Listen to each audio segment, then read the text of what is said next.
देवी कवच आरंभ। ओम श्री चंडिका कवच के ब्रह्मा ऋषि अनुष्ठित छंद हैं। चामुंडा देवता अंगन्यास में कही गई माताएं 20 दिग्गज देवता तत्व हैं। श्री जगदम्बा की प्रीति के लिए सप्तशती के पाठ लघुभूत जपने में इसका विनियोग किया जाता है। ओम चंडिका देवी को नमस्कार है। मार्कंडेय जी ने कहा, पितामह, जो इस संसार में परम गोपनीय तथा मनुष्यों की सब प्रकार से रक्षा करने वाला है और जो अब तक आपने दूसरे किसी के सामने प्रकट नहीं किया हो, ऐसा कोई साधन हो तो मुझे बताइए। ब्रह्मा जी बोले, ब्राह्मण, ऐसा साधन तो एक देवी जी का कवच ही है, जो गोपनीय से भी गोपनीय, पवित्र तथा संपूर्ण प्राणियों का उपकार करने वाला महामुनि से श्रवण करो। देवी के 9 मूर्तियां हैं, जिन्हें नवदुर्गा कहते हैं। उनके पृथक पृथक नाम बताए जाते हैं। प्रथम नाम शैलपुत्री, दूसरी मूर्ति का नाम ब्रह्मचारिणी, तीसरी मूर्ति चंद्र घंटा के नाम से प्रसिद्ध है, चौथी मूर्ति को कुष्मांडा कहते हैं, 5वीं दुर्गा का नाम स्कंद माता है। देवी के छठे रूप को कात्यायनी कहते हैं, 7वीं कालरात्रि, 8वीं स्वरूपा महागौरी के नाम से प्रसिद्ध है, 9वीं दुर्गा का नाम सिद्धिदात्री है। ये सब नाम सर्वज्ञ महात्म्य वेद भगवान के द्वारा ही प्रतिपादित हुए हैं। जो मनुष्य अग्नि में जल रहा हो, रणभूमि में शत्रुओं से घिर गया हो, विषम संकट में फंस गया हो, अथवा इस प्रकार भय से आतुर होकर जो भगवती दुर्गा की शरण में प्राप्त हुए हो, उनका कोई भी अमंगल नहीं होता। युद्ध के समय संकट में पड़ने पर भी उनके ऊपर कोई विपत्ति नहीं दिखाई देती। उन्हें शोक, दुख, भय की प्राप्ति नहीं होती। जिन्होंने भक्ति पूर्वक देवी का स्मरण किया है, उनका निश्चय ही अभ्युदय होता है। देवेश्वरी, जो तुम्हारा चिंतन करते हैं, उनकी तुम निसंदेह रक्षा करती हो। चामुंडा देवी प्रेत पर आरूढ़ होती है, वाराही भैंसे पर सवारी करती है, इंद्री का वाहन इरावत हाथी है, वैष्णवी देवी गरुड़ पर ही आसन जमाती है, महेश्वरी वृषभ पर आरूढ़ होती है, कुमारी का वाहन मयूर है, भगवान विष्णु की प्रियतमा लक्ष्मी देवी कमल के आसन पर विराजमान है और हाथों में कमल धारण किए हुए हैं। वृषभ पर आरूढ़ ऐश्वर्य देवी ने श्वेत रूप धारण कर रखा है। ब्रह्मानी देवी हंस पर बैठी हुई है और सब प्रकार के आभूषणों से भूषित है। इस प्रकार ये सभी माताएं सब प्रकार के योग शक्तियों से संपन्न हैं। इनके सिवाय और भी बहुत सी देवियां हैं, जो अनेक प्रकार के आभूषणों की शोभा से युक्त तथा नाना प्रकार के रत्नों से सुशोभित हैं। ये संपूर्ण देवियां क्रोध में भरी हुई और भक्तों की रक्षा के लिए रथ पर बैठी दिखाई देती हैं। ये शंख, चक्र, गदा, शक्ति, हल, मुसल, खेटक, तुमर, परशु, पास, कुंत और त्रिशूल एवं उत्तम सारंग, धनुष आदि अस्त्र शस्त्र अपने हाथों में धारण करती हैं। दैत्यों के शरीर का नाश करना, भक्तों को अभय दान देना और देवताओं का कल्याण करना, यही उनके शस्त्र धारण का उद्देश्य है। कवच धारण करने से पहले इस प्रकार प्रार्थना करना चाहिए। महा उत्साह वाली देवी, तुम महान भय का नाश करने वाली हो, तुम्हें नमस्कार है। तुम्हारी ओर देखना भी कठिन है। शत्रुओं का भय बढ़ाने वाली जगदम्बे, मेरी रक्षा करो। दक्षिण दिशा में, पूर्व दिशा में इंद्री देवी मेरी रक्षा करे। अग्निकोण में अग्निशक्ति, दक्षिण दिशा में वाराही, नेत्रकोण में खगधारिणी मेरी रक्षा करे। पश्चिम दिशा में वारुणी और वायव्य कोण में मृग पर सवार हो करने वाली देवी मेरी रक्षा करे। उत्तर दिशा में कुमारी, ईशान कोण में शूलधारिणी रक्षा करे। ब्रह्मानी, तुम ऊपर की ओर से मेरी रक्षा करो। वैष्णवी देवी नीचे की ओर से मेरी रक्षा करे। इसी प्रकार सबको अपना वाहन बनाने वाली चामुंडा देवी 10 दिशाओं में मेरी रक्षा करे। जया आगे से पीछे की ओर से रक्षा करे। वाम भाग में अजिता, दक्षिण भाग में अपराजिता रक्षा करे। उद्धोतनी शिखा की रक्षा करे। उमा मेरे मस्तक पर विराजमान होकर रक्षा करे। ललाट में मालाधारी रक्षा करे। यशस्विनी देवी मेरे भावों का संरक्षण करे। भावों के मध्य में त्रिनेत्रा और नथनों की यमघंटा देवी रक्षा करे। दोनों नेत्रों के मध्य भाग में शंखनी और कानों में द्वारवासिनी रक्षा करे। कालिका देवी कपोलों की तथा भगवती साकिरा कानों के मूल भाग की रक्षा करे। नासिका में सुगंधा, ऊपर के होठ में चर्चिका देवी रक्षा करे। नीचे के होठ में अमृत कला तथा जिह्वा में सरस्वती देवी रक्षा करे। कुमारी दांतों की और चंडिका कंठ प्रदेश की रक्षा करे। चित्र घंटा गले की घाटी की महामाया तालु में रहकर रक्षा करे। कामाक्षी ढोडी की रक्षा करे। सनम मंगला मेरी वाणी की रक्षा करे। भद्रकाली ग्रीवा में और धनुधरी पृष्ठभाग मेरी दंड में रहकर रक्षा करे। कंठ के बाहरी भाग में नल ग्रीवा और कंठ की नली में नलकुबरी रक्षा करे। दोनों कंधों में खंगनी और मेरी दोनों भुजाओं की वज्रधारिणी रक्षा करे। दोनों हाथों में दंडनी और उंगलियों में अंबिका रक्षा करे। शूलेश्वरी नखों की रक्षा करे। कुलेश्वरी कुची की में रहकर रक्षा करे। महादेवी दोनों स्तनों की शोक विनाशनी मन की रक्षा करे। ललिता देवी हृदय में और शूलधारिणी उदर में रहकर रक्षा करे। नाभि में कामनी और भूभाग में गुहेश्वरी रक्षा करे। पुतना और कामनी लिंग की और महिष वाहिनी गुदा की रक्षा करे। भगवती कटी भाग में और विंध्यवासिनी घुटनों की रक्षा करे। संपूर्ण कामनाओं को देने वाली महादेवी दोनों पिंडियों की रक्षा करे। नरसिंही दोनों घुटनों की और तेजस्वी दोनों चरणों के पृष्ठभाग की रक्षा करे। श्री देवी पैरों की उंगलियों की और तलवाशनी पैरों के तलवों में रहकर रक्षा करे। अपनी दांतों के कारण भयंकर दिखाई देने वाली दंष्टा कराली नखों की और उधर केसनी देवी केसों की रक्षा करे। रोमावलियों में छिद्रों में कुबाड़ी और त्वचा की वागीश्वरी देवी रक्षा करे। पार्वती देवी रक्त मंजा वशा मांस हड्डी मैदे की रक्षा करे। आंतों की कालरात्रि और पित्र की पुटेश्वरी रक्षा करे। मूलाधार आदि कमल केसों में पद्मावती और कप में चूड़ामणि देवी स्थित होकर रक्षा करे। नख के तेज की ज्वालामुखी रक्षा करे। जिसका किसी भी शस्त्र से भेदन नहीं हो सकता है, वह अभेदा देवी शरीर की समस्त सिद्धियों में रहकर रक्षा करे। वाणी ब्रह्माणी आप मेरे बियर की रक्षा करे। क्षेत्रेश्वरी छाया की रक्षा करे। धर्म धारणी मेरे अहंकार मन बुद्धि की रक्षा करे। हाथ में वज्र धारण करने वाली वज्रहस्ता देवी मेरे प्राण अपमान व्यान दान और सम्मान वायु की रक्षा करे। कल्याण से शोभित होने वाली भगवती कल्याण शोभना मेरे प्राण की रक्षा करे। रस रूप गंध शब्द और स्पर्श इन विषयों का अनुभव करते समय योगिनी देवी रक्षा करे। सतोगुण रजोगुण और तमोगुण की रक्षा सदा नारायणी देवी करे। वाराही आयु की रक्षा करे। वैष्णवी धर्म की रक्षा करे तथा चकरणी देवी यश कीर्ति लक्ष्मी तथा धन विद्या की रक्षा करे। इंद्राणी आप मेरे पुत्र की रक्षा करे। चंडिके तुम मेरी पशुओं की रक्षा करो। महादेवी मेरे पुत्रों की रक्षा करो। भैरवी पत्नी की रक्षा करो। मेरे पथ की सुपथा मार्ग की छेम करने रक्षा करो। राजा के दरबार में महालक्ष्मी रक्षा करे तथा सब ओर व्याप्त रहने वाली विजया देवी संपूर्ण भयों से मेरी रक्षा करो। देवी जो स्थान कवच में नहीं आता है देव रक्षा से रहित है, वह सब तुम्हारे द्वारा सुरक्षित हो, क्योंकि तुम विजयशालिनी और पापनाशनी हो।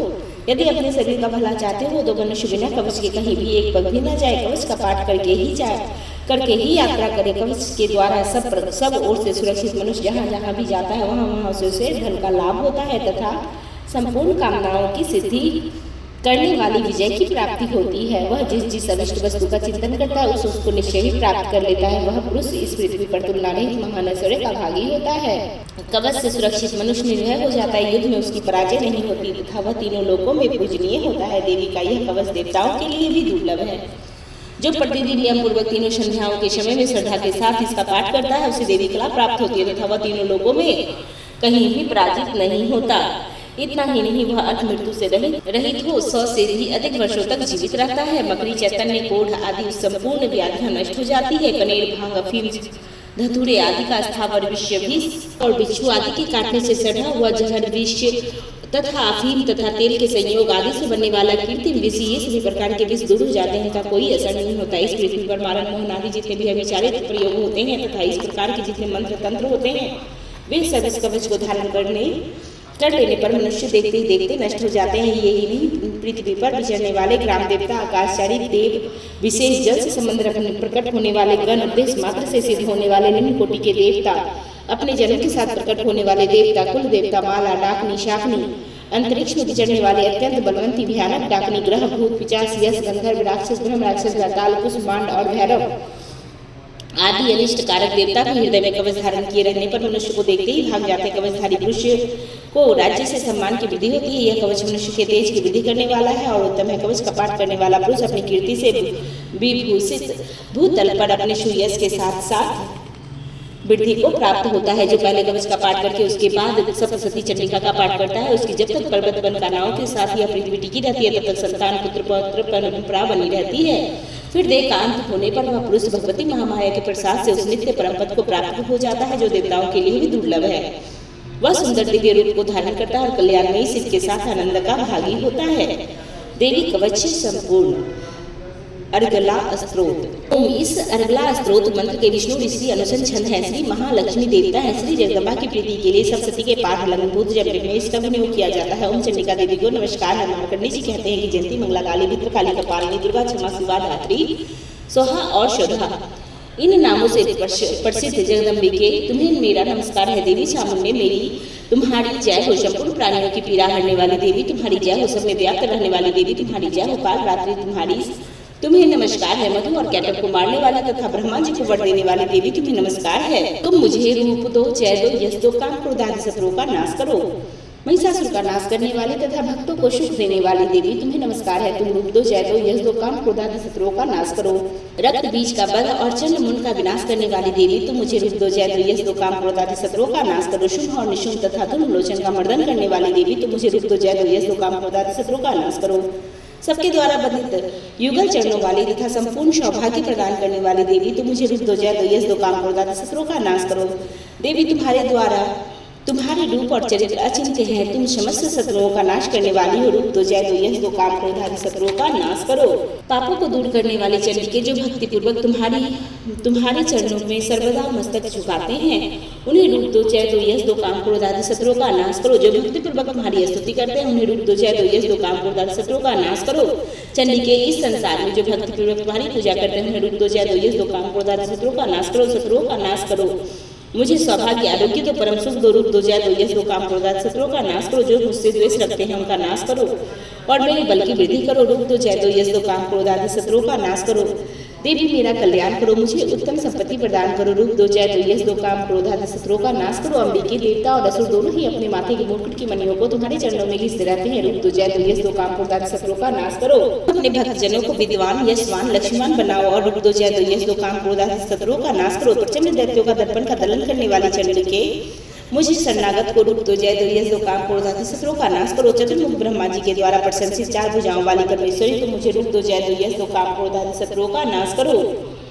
देवी अंबिके, भगवान विष्णु निरंतर भक्ति पूर्वक तुम्हारी स्तुति करते रहते हैं। रूप दो, जय दो, यश दो, काम क्रोध आदि शत्रुओं का नाश करो। काली कन्या पार्वती जी के पति महादेव जी के द्वारा प्रशंसित होने वाली परमेश्वरी, रूप दो, जय दो, यश दो, काम क्रोध आदि शत्रुओं का नाश करो। सचीपति इंद्र के द्वारा संभवतः से पूजित होने वाली परमेश्वरी, तुम मुझे रूप दो, जय दो, यश दो, काम क्रोध आदि शत्रुओं का नाश करो। प्रचंड भुज दंडों वाले दैत्यों का घमंड चूर करने वाली देवी, तुम मुझे रूप दो, जय दो, यश दो, काम क्रोध आदि शत्रुओं का नाश करो। देवी अंबिके, तुम अपने भक्तजनों को सदा असीम आनंद प्रदान करती हो, मुझे रूप दो, जय दो, यश दो, काम क्रोध आदि शत्रुओं का नाश करो। मन की इच्छा के अनुसार चलने वाली मनोहर पत्नी प्रदान करो, जो दुर्गम संसार से तैरने वाली तथा उत्तम कुल से उत्पन्न हुई हो। जो मनुष्य इस स्त्रोत का पाठ करके सप्तशती रूपी महास्त्रोत का पाठ करता है, वह सप्तशती की जप संख्या से मिलने वाले श्रेष्ठ फल को प्राप्त होता है तथा वह साथ ही वह प्रचुर संपत्ति भी प्राप्त कर लेता है।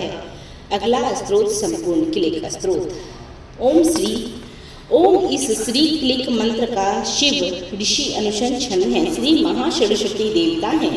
श्री जगदम्बा की प्रीति के लिए सप्तशती पाठ लग्न भूत जपने में इसका विनियोग किया जाता है। ओम चंडिका देवी को नमस्कार है। मार्कंडी जी कहते हैं कि शुद्ध ज्ञान ही जिनका शरीर है, तीनों वेद जिनके 3 दिव्य नेत्र हैं, जो कल्याण प्राप्ति हेतु हैं तथा अपने मस्तक पर अर्ध चंद्र का मुकुट धारण करते हैं, वह भगवान शिव को नमस्कार है। मंत्रों का जो अभिकिलक है, अर्थात मंत्रों की सिद्धि में विघ्न उपस्थित करने वाले श्राप रूपी किलिक का जो निवारण करने वाला है, उस सप्तशती स्त्रोत को संपूर्ण रूप से जानना चाहिए और जानकर ही उसकी उपासना करनी चाहिए।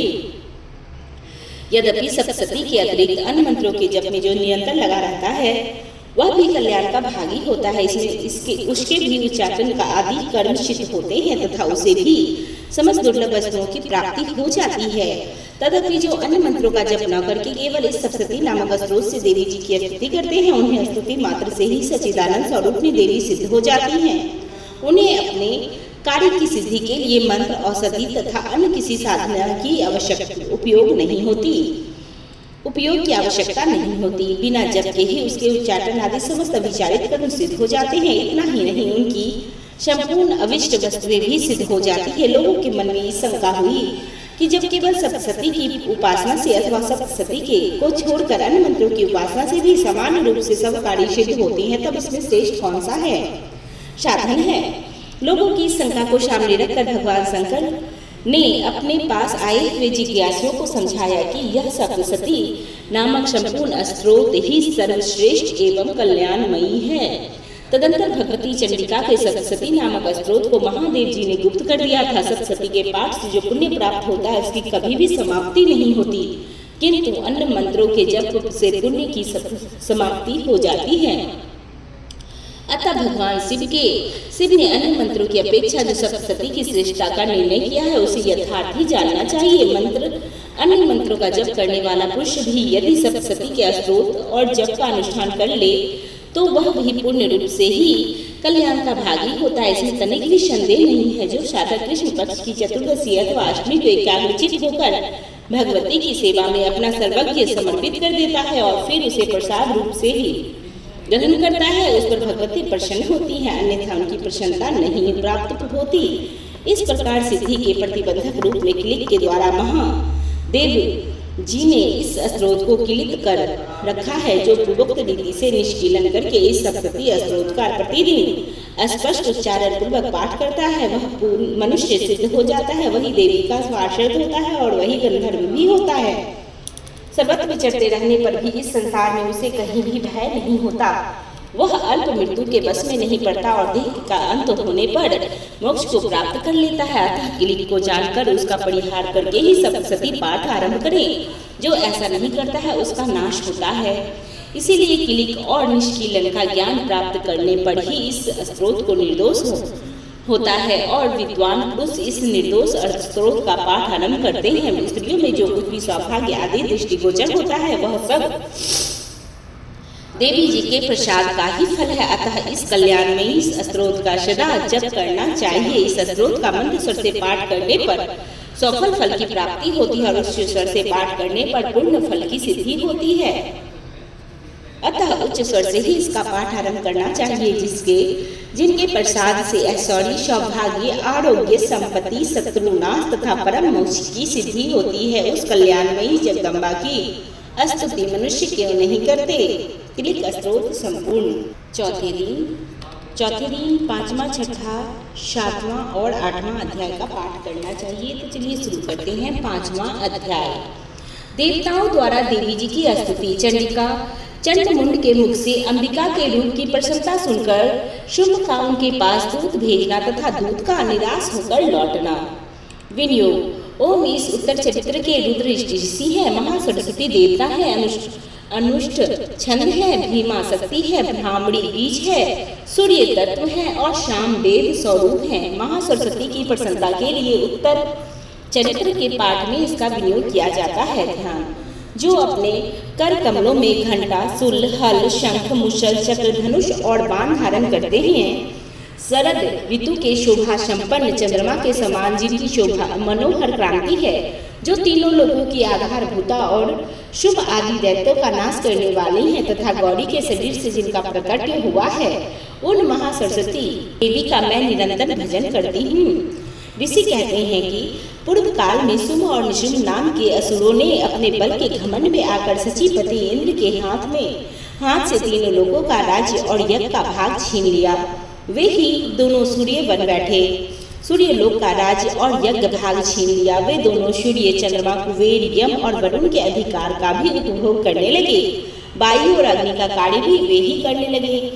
उन दोनों ने सब देवताओं को अपमानित, राज्य भ्रष्ट, पराजित और अधिकारहीन करके स्वर्ग से निकाल दिया। उन दोनों महान असुरों से तिरस्कृत देवताओं ने परी का स्मरण किया और सोचा, जगदम्बा ने हम लोगों को वर दिया है कि आपत्ति काल में स्मरण करने पर तुम्हारी सब आपत्तियों को मैं तत्काल ही नाश कर दूंगी। यह विचार कर देवता गिरिराज हिमालय पर गए और वहां भगवती विष्णु माया की स्तुति करने लगे। देवता बोले कि देवी को नमस्कार है, महादेवी शिवा को नमस्कार है, प्रकृति एवं भद्रा को प्रणाम है। हम लोग नियम पूर्वक जगदम्बा को नमस्कार करते हैं।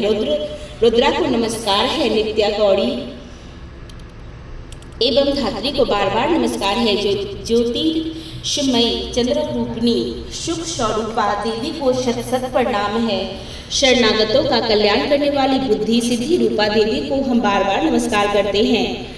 नेत्रती राक्षसों की लक्ष्मी, राजाओं की लक्ष्मी तथा शावर्णी शिव पत्नी स्वरूपा आप जगदम्बा को बार बार नमस्कार है। दुर्गा पाड़ा साड़ा शरकारणी ख्याति कृष्णा धुर्मा देवी को सर्वदा नमस्कार है। अत्यंत सौम्य और अत्यंत रौद्र रूपा देवी को हम बार बार नमस्कार करते हैं, उन्हें हमारा बार बार प्रणाम है। जगत की आधारभूता कीर्ति देवी को बार बार नमस्कार है।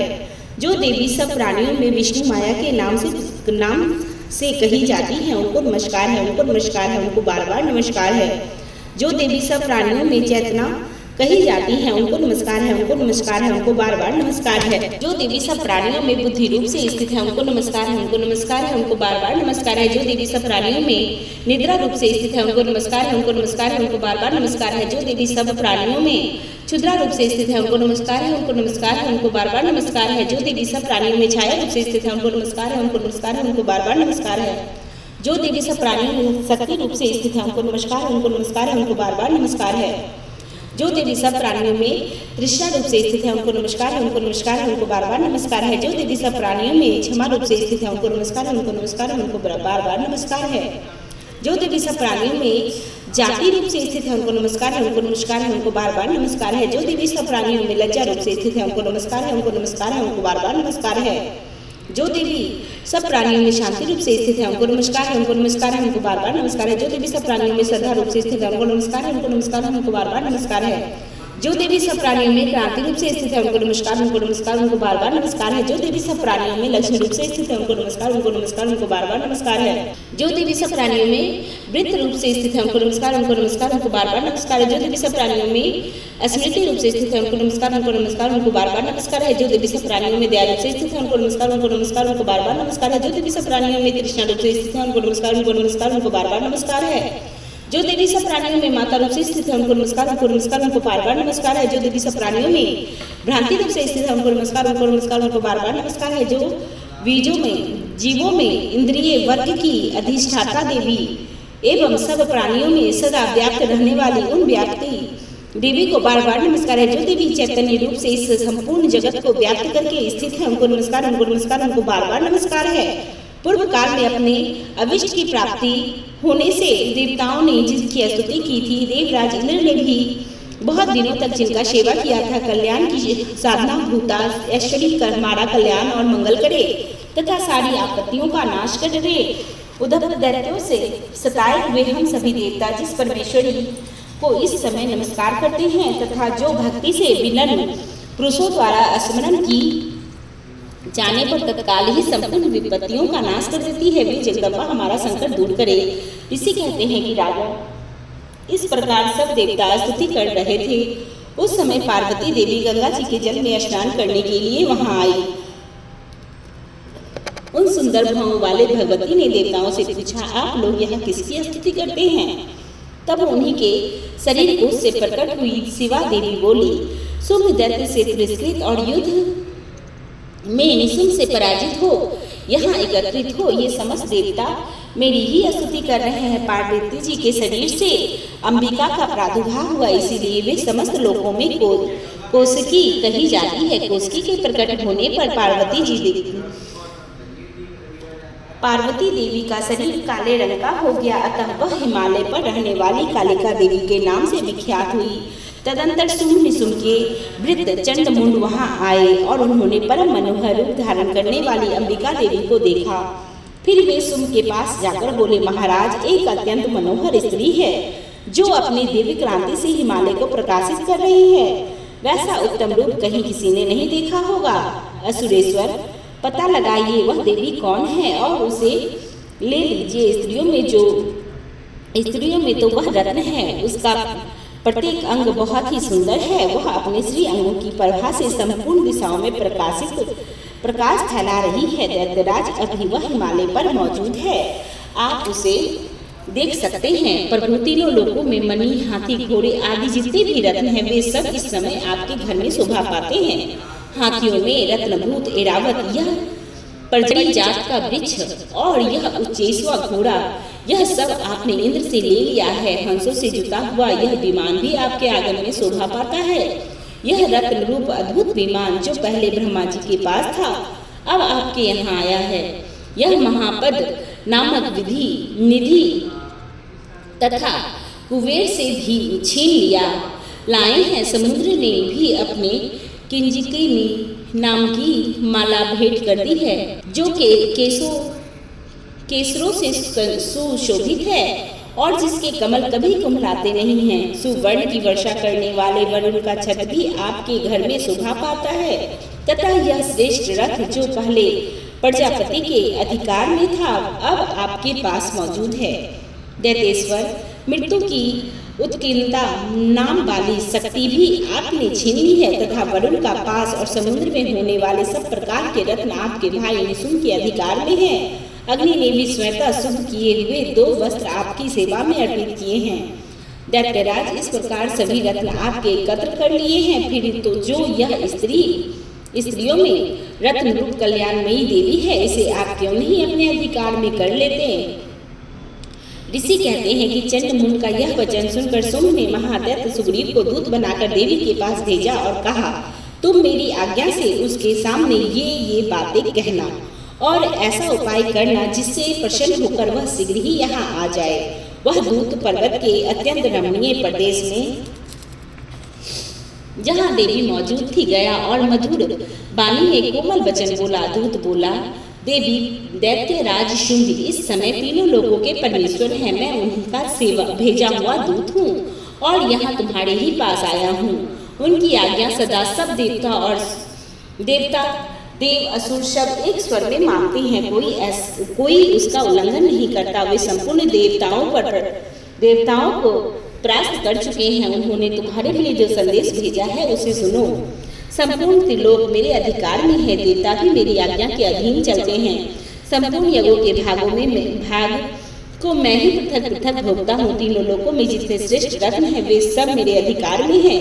देवराज इंद्र का वाहन ऐरावत जो हाथियों में रत्न के समान है मैंने छीन लिया है।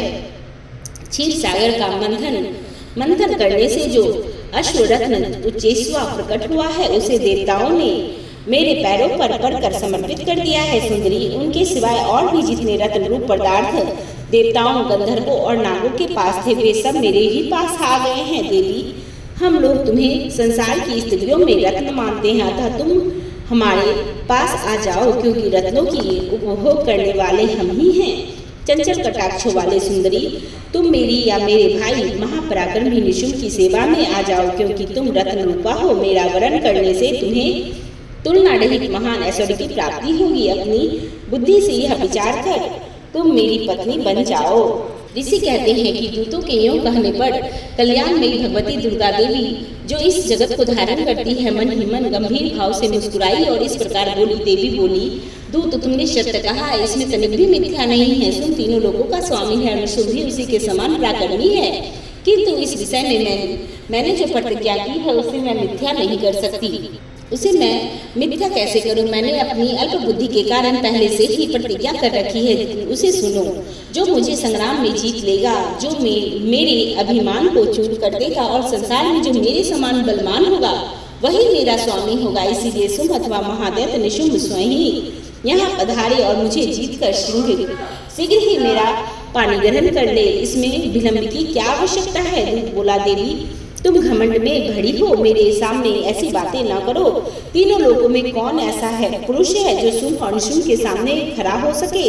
देवी, अन्य दैत्यों के सामने भी सारे देवता युद्ध में नहीं ठहर सकते, फिर तुम अकेली स्त्री होकर कैसे ठहर सकती हो?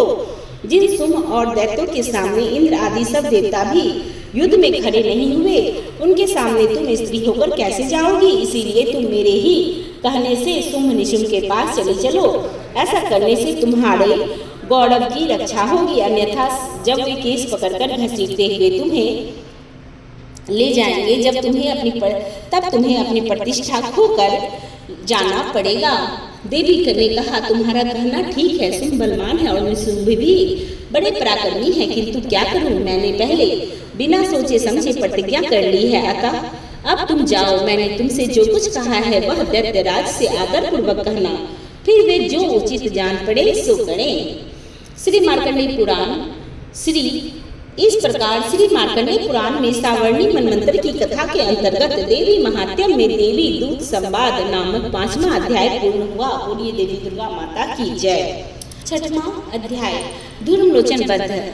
ध्यान में सर्वेश्वरी भैरव के अंग में निवास करने वाली परमोत्कृष्ट पद्मावती देवी का चिंतन करती हूँ। वे नागराज के आसन पर बैठी हैं। नागों के फनों में सुशोभित होने वाली मणियों की विशाल माला से उनकी देह लता उद्राशित हो रही है। सूर्य के समान उनका तेज है, 3 नेत्र उनकी शोभा बढ़ा रही है। वे हाथों में माला, कुंभ, कपाल और कमल लिए हुए हैं तथा उनके शरीर में अधर चंद्रमा का मुकुट सुशोभित है। ऋषि कहते हैं कि देवी का यह कथन सुनकर दूत को बड़ा ही क्रोध आया और उसने दैत्यराज के पास जाकर सब समाचार विस्तार पूर्वक कह सुनाया। दूत के उस वचन को सुनकर दैत्यराज कुपित हो उठे और दैत्य सेनापति धूम्रलोचन से बोला कि धूम्रलोचन, तुम शीघ्र ही अपनी सेना साथ लेकर जाओ और उस दुष्टा को केस पकड़कर घसीटते हुए उसे बलपूर्वक यहाँ ले आना उसकी रक्षा करने के लिए। यदि कोई दूसरा खड़ा हो जाए तो वो देवता हो, यक्ष हो या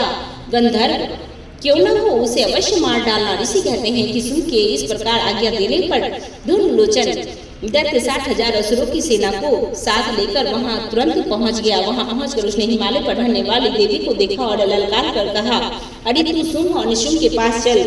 यदि इस प्रकार इस समय प्रसन्नतापूर्वक मेरे स्वामी के पास समीप नहीं चलेगी तो मैं बलपूर्वक झोटे से घसीट कर तुम्हें ले चलूंगा। देवी बोली कि तुम्हें दैत्यों के राजा ने भेजा है, तुम स्वयं भी बलवान हो, तुम्हारी साथ विशाल सेना भी है। ऐसी दशा में यदि मुझे बलपूर्वक ले चलोगे तो मैं तुम्हारा क्या कर सकती हूँ। ऋषि कहते हैं कि देवी को यूं कहने पर असुर धूम्रलोचन उनकी ओर दौड़ा। तब अंबिका ने हूं के शब्द के उच्चारण मात्र से उसे भस्म कर दिया। फिर तो क्रोध में भरी हुई दैत्यों की विशाल सेना अंबिका ने एक दूसरे पर तीखे सायों की शक्तियों और हर्षों की वर्षा आरंभ कर दी। इतने में ही देवी का वाहन सिंह क्रोध में भरकर भयंकर गर्जना करके गर्दन के बालों को हिलाता हुआ असुरों की सेना में कूद पड़ा। उसने कुछ दैत्यों को पंजों की मार से, कितनों को अपने जबड़ों से और कितने ही महादैत्यों को पटक कर ठोड़ की दादों से घायल कर मार दिया था। उस सिंह ने अपने नखों से कितनों के पेट फाड़ डाले थे, थप्पड़ों मारकर कितनों के सिर धड़ से अलग कर दिए थे, कितनों की भुजाएं और मस्तक काट डाली थी तथा अपनी गर्दन के बाल हिलाते हुए उसने दूसरे दैत्यों के पेट फाड़कर उसका रक्त चूस लिया था। अत्यंत क्रोध में भरे हुए देवी के बहाने उस महाबली सिंह ने क्षण भर में ही असुरों की सारी सेना का संहार कर डाला। शुंभ ने जब सुना कि देवी ने धूम्रलोचन असुर को मार डाला है, तब उसने सिंह ने सारी सेना का सफाया कर डाला। तब उस दैत्यराज को बड़ा क्रोध आया, उसका ओठ कांपने लगा। उसने चंड और मुंड नामक 2 महादैत्य को आज्ञा दी, हे चंड और हे मुंड, तुम लोग बहुत भारी सेना लेकर जाओ, उस देवी की झोटे पकड़कर अथवा उसे बांधकर शीघ्र यहाँ ले आओ। यदि इस प्रकार उसको लाने में संदेह हो तो युद्ध में सब प्रकार के अस्त्र शस्त्र तथा समस्त आसुरी सेना का प्रयोग करके उसकी हत्या कर डालना। उस दुष्टा की हत्या होने तथा सिंह के भी मारे जाने पर उस अंबिका को बांधकर साथ ही शीघ्र ही लौट आना। इस प्रकार श्री मार्कंडेय पुराण में सावर्णी मनवंतर की कथा के अंतर्गत देवी महात्म्य में धूम्रलोचन वध नामक 6ठा अध्याय पूर्ण हुआ। बोलिए देवी दुर्गा माता की जय।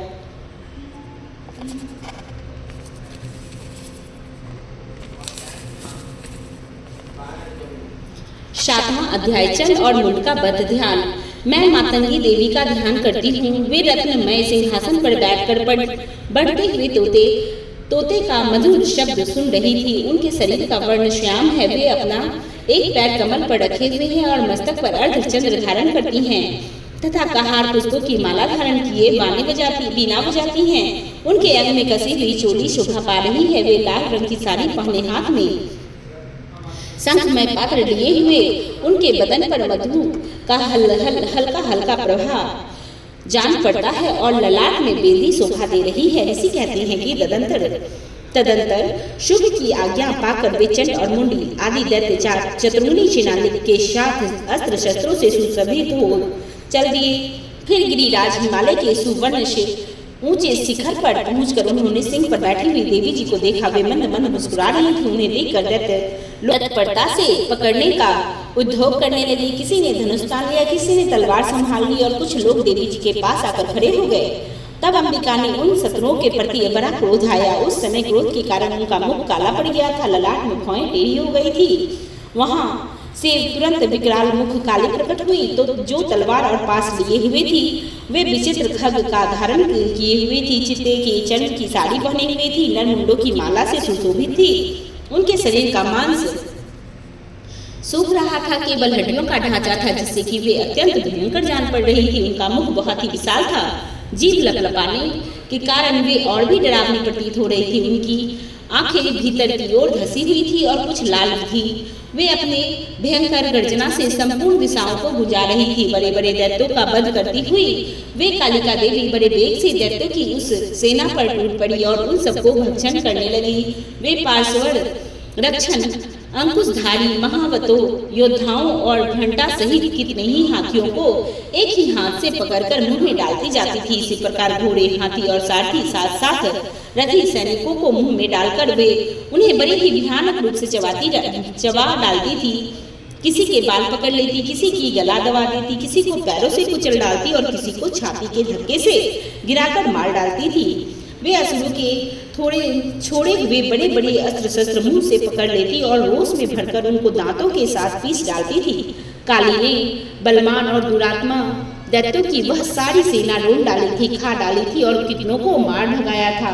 कोई तलवार के घाट उतारे गए, कोई खग वाग से पीटे गए और कितने ही असुर दांतों के अग्रभाग से कुचले जाकर मृत्यु को प्राप्त हुए थे। इस प्रकार देवी ने असुरों की सारी सेना को क्षण भर में ही मार गिराया था। यह देखकर चंड उन अत्यंत भयंकर काली देवी की ओर दौड़ा तथा महादैत्य मुंड ने भी अत्यंत भयंकर बाणों की वर्षा से तथा हजारों बार चलाए हुए चक्रों से उन भयानक नेत्रों वाली देवी को आच्छादित कर दिया था। वे अनेकों चक्र देवी के मुख में समाते हुए ऐसे जान पड़ते थे मानो सूर्य के बहुतेरे मंडल बादलों के उदर में प्रवेश कर रहे हों। तब भयंकर गर्जना करने वाले काली ने अत्यंत रोष में भरकर विकट हठास किया। उस समय उनके विकराल बदन के भीतर कठिनता से देखे जा सकने पर दांतों की प्रभा से वे अत्यंत उज्ज्वल दिखाई देती थी। देवी ने बहुत बड़ी तलवार हाथ में ले हाँ का उच्चारण करके चंड पर धावा किया और उसके केस पकड़कर उसकी तलवार से उसका मस्तक काट डाला। चंड को मारा गया देखकर मुंड भी देवी की ओर दौड़ा। तब देवी ने रोष में भरकर उसे भी तलवार से घायल करके धरती पर सुला दिया। महापराक्रमी चंड और मुंड को मारा गया देखकर मरने से बची हुई बाकी सेना भय से व्याकुल हो चारों ओर भाग गई। तदंतर काली ने चंड और मुंड का मस्तक हाथ में ले चंडिका के पास आकर प्रचंड हटास करते हुए कहा, देवी मैंने चंड और मुंड नामक इन महाअसुरों को तुम्हें भेंट किया है। अब युद्ध यज्ञ में तुम शुंभ और निशुंभ का स्वयं ही वध करना। ऋषि कहते हैं कि वहां लाए हुए उन चंड मुंड नामक महादैत्यों को देखकर कल्याणमयी चंडिका ने काली से मधुर वाणी में कहा, देवी तुम चंड और मुंड को लेकर मेरे पास आई हो, इसीलिए संसार में चामुंडा के नाम से तुम्हारी ख्याति होगी। इस प्रकार श्री मार्कंडेय पुराण में श्रावणी मनमंत्र की कथा के अंतर्गत देवी महात्म्य में चंड मुंड वध नामक 7वां अध्याय पूरा हुआ। बोलिए देवी दुर्गा माता की जय। सिद्ध कुंजिका स्त्रोत। शिवजी बोले कि देवी सुनो, मैं उत्तम कुंजिका स्त्रोत का उपदेश करता हूँ, जिस मंत्र के प्रभाव से देवी का जब सफल होता है, कवच, चरकला, कीलक, रहस्य, सूत्र, ध्यान, न्यास, यहाँ तक कि अर्चन भी आवश्यक नहीं है। केवल कुंजिका के पाठ से दुर्गा पाठ का फल प्राप्त होता है। अत्यंत गुप्त और यह कुंजिका अत्यंत गुप्त और देवों के लिए भी दुर्लभ है। हे पार्वती, इसे 100 योजनी की भांति प्रयत्न पूर्वक गुप्त रखना चाहिए। यह उत्तम कुंजिका स्त्रोत केवल पाठ के द्वारा मारण, मोहन, वशीकरण, स्तवन, उच्चाटन आदि अभिचारित उद्देश्य को सिद्ध करता है। मंत्र ओम ऐं ह्रीं क्लीं चामुंडाय विच्छे। ओम गलो हूं कली जुन सन ज्वल ज्वल ज्वल ज्वल प्रज्वल प्रज्वल ऐं ह्रीं क्लीं चामुंडाय विच्छे। ज्वल हन शन लन छन फट स्वाहा। मंत्रों में आए बीजों का अर्थ जानना न संभव है, न आवश्यक है, न वांछनीय है, केवल जप पर्याप्त है। हे रुद्र स्वरूपनी तुम्हें नमस्कार है। हे मदैत्यों को मारने वाली तुम्हें नमस्कार है। केटभ भवनाशिनी को नमस्कार है। महिषासुर को मारने वाली देवी तुम्हें नमस्कार है। शुंभ का हनन करने वाली, निशुंभ को मारने वाली तुम्हें नमस्कार है। हे महादेवी, मेरे जप को जागृत और सिद्ध करो। अहंकार के रूप में सृष्टि स्वरूप हीन के रूप में सृष्टि पालन करने वाली, कली के रूप में काम रूपनी की बीज रूपनी देवी तुम्हें नमस्कार है। चामुंडा के रूप में चंड विनाशी और अहंकार के रूप में तुम वर देने वाली हो। विच्छे के रूप में तुम नित्य ही अभय देती हो। ऐं ही कली तुम इस प्रकार ऐं हीं कली चामुंडाय विच्छे तुम इस मंत्र का स्वरूप हो। धाम धीम धूम के रूप में तुम धूर जटी शिव की तुम पत्नी हो। वन विन विन के रूप में तुम वाणी की अधीश्वरी हो। क्रान क्रीन क्रून के रूप में तुम कालिका देवी हो। सान सिन सुन के रूप में मेरा कल्याण करो। हुंकार स्वरूपनी जन जन जन भव जम भव नादनी। भ्रान भ्रीन भुन के रूप में तुम कल्याणकारिणी भैरवी भवानी हो। तुम्हें बार बार प्रणाम है। अन कन चन टन तन पन यन शन बिन दुन एन विन हन धन धन ध्रिजार्ग इन सबको तोड़ो और दीप करो स्वाहा। पान पिन पुन के रूप में तुम पार्वती पुरवा हो। खान खिन खून के रूप में तुम खैचरी अथवा खैचरी मुद्रा हो। सांसिन सुन की स्वरूपनी सप्तसती देवी के मंत्र को मेरे लिए सिद्ध करो। यह कुंजिका स्त्रोत मंत्र को जगाने के लिए है, इसे भक्तिहीन पुरुष को नहीं देना चाहिए। हे पार्वती, इसे गुप्त रखो। हे देवी, जो बिना कुंजिका के सप्तसती का पाठ करता है उसे उसी प्रकार सिद्धि नहीं मिलती जिस प्रकार वन में रोना निरर्थक होता है। इस प्रकार श्री रुद्रामय के गौड़ी तंत्र में शिव पार्वती संवाद में सिद्ध कुंजिका स्त्रोत संपूर्ण हुआ। बोलिए दुर्गा माता की जय। अब क्षमा प्रार्थना। परमेश्वरी, मेरे द्वारा रात दिन सहस्त्रों अपराध होते रहते हैं। यह मेरा दास है, यो समझकर मेरे उन अपराधों को तुम कृपया पूर्वक क्षमा करो। परमेश्वरी, मैं आवाहन नहीं जानती, विसर्जन करना नहीं जानती तथा पूजा की विधि भी करने का ढंग भी नहीं जानती। क्षमा करो देवी सुरेश्वरी, मैंने जो मंत्रहीन, क्रियाहीन, भक्तिहीन पूजा की है वह सब आपकी कृपा से पूर्ण हो। सैकड़ों अपराध करके भी जो तुम्हारी शरण में आह जगदम्बा कहकर पुकारता है उसे वह गति प्राप्त होती है जो ब्रह्मादिक देवताओं के लिए भी सुलभ नहीं है। जगदम्बिके, मैं अपराधी हूँ किंतु तुम्हारी शरण में आई हूँ। इस समय दया का पात्र हूँ, तुम जैसा चाहो करो। देवी परमेश्वरी, अज्ञान से, भूल से अथवा बुद्धि भ्रांत होने के कारण मैंने जो न्यूनतम या अधिकता कर दी हो वह सब क्षमा करो। प्रसन्न हो जाओ। सच्चिदानंद स्वरूपनी परमेश्वरी, जगत माता कामेश्वरी, तुम प्रेम पूर्वक मेरी यह पूजा स्वीकार करो और मुझ पर प्रसन्न रहो। देवी सुरेश्वरी, तुम गोपनीय से भी गोपनीय वस्तु की रक्षा करने वाली हो। मेरे निवेदन किए हुए इस जप को ग्रहण करो, तुम्हारी कृपा से मुझे सिद्धि प्राप्त हो। बोलिए देवी दुर्गा माता की जय।